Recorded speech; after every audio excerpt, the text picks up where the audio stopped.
I woke up and I was a little mad because they woke us up with cymbals and drums today in a huge auditorium that was filled with noise. The 2 a.m. challenge was terrifying because they didn't tell us what was going on, and they had us like wait in this weird line, and I was last, and I thought it meant something that I was last, but it didn't. I was the first person to go in. They just told us to go into this dark room. I started grabbing everything right away, and then they're like, no, you gotta put that stuff down.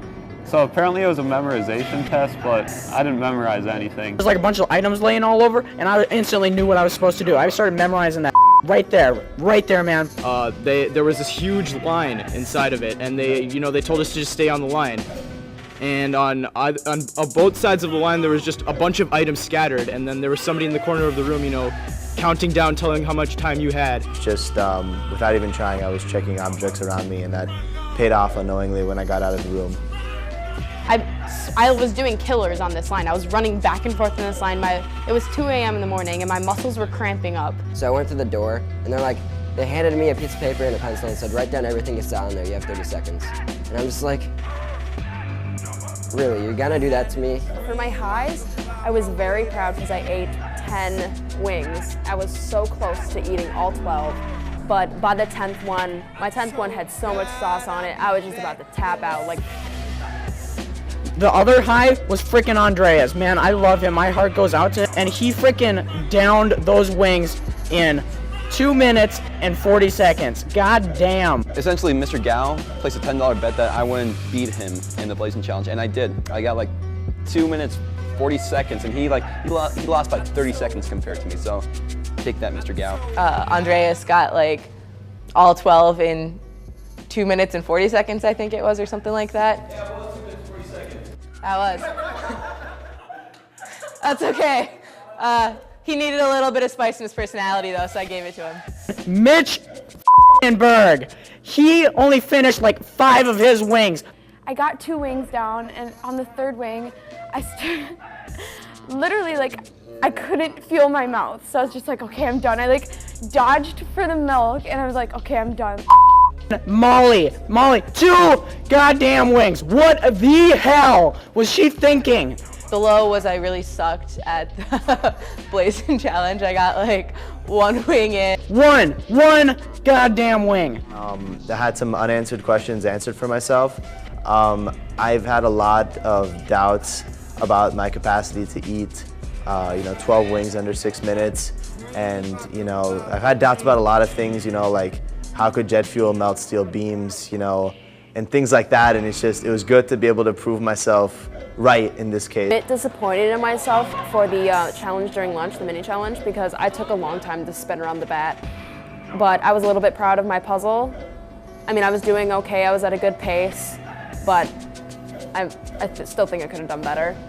In the puzzle challenge, I saw Kevin Brown get hit straight in the face, god damn. Honestly, I'm just gonna come out and say it, Mitch Berg is pissing me off. He started off as just a mellow guy, a quiet guy. Seemed like the type of guy to just kind of lay low and not do much, but it's so much more than that. This guy gets under your skin. He sits there, he doesn't say anything, comes down and performs well on the challenges, and then just gives you a kind of a look. He kind of looks at you and gives you a smirk like, I'm better than you. I'm faster than you, I'm stronger than you, I get more women than you, and I don't have to say a single word doing it. But there's just something about Mitch Berg that just is so cocky. They're talking a lot of smack. A lot of smack. I won't get into any of it, but it's pretty funny. You have the alphas, the ones that act as a leader.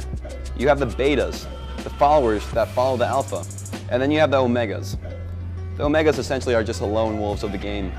But I'm trying to create some other kind of social structure to this game. Something called the Delta class. Essentially what the Delta class is, it's a different class. I'm trying to be that, the Delta. I'm different. In Kevin's bag, of course his underwear is all over the room. He has no sense of courtesy. Hey buddy, put your Superman underwear away. No one wants to see them. Kevin Brown, he brought Perry the Platypus pillow pet. So we look in his bag and we see his big bottles of Jergen lotion about this big. So unnecessary for this 3 days. We took Perry, his pillow pet, and we put it on the sidewalk Right now his Jergens lotion is in the back of the concessions fridge, just waiting for him to find it. But I got to see a lot of Kevin and Emma, and I overheard Sarav's interview, and like he was talking about how she needs to be alone. And well, yeah, I agree, alone with Kevin because they have something going on. Connor there's only room for one cone.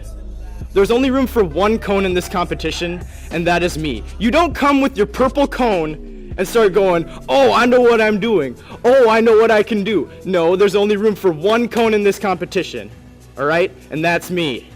Connor's coming up lately. He's been, I mean, if I had to like put an analogy to it, he's basically like Jordan Belfort in the movie Wolf of Wall Street. And I'm like Matthew McConaughey, because initially like Jordan Belfort, he's like all innocent, just like Connor in the beginning, and I'm Matthew McConaughey. And like after a while, like I teach him my kind of things, and like he comes up to be some kind of malevolent tyrant essentially, and that's what he's being grown up to be as lately. The competition is winding down here. I expect to see some people crack. Today I already noticed that Paige Palmer and Molly Bugan they were cracking. They were falling asleep midday, leaving their cones places. Honestly, I think they're going to crack. I think that it's going to come down to Mitch Berg, me, Orestes, and Andreas.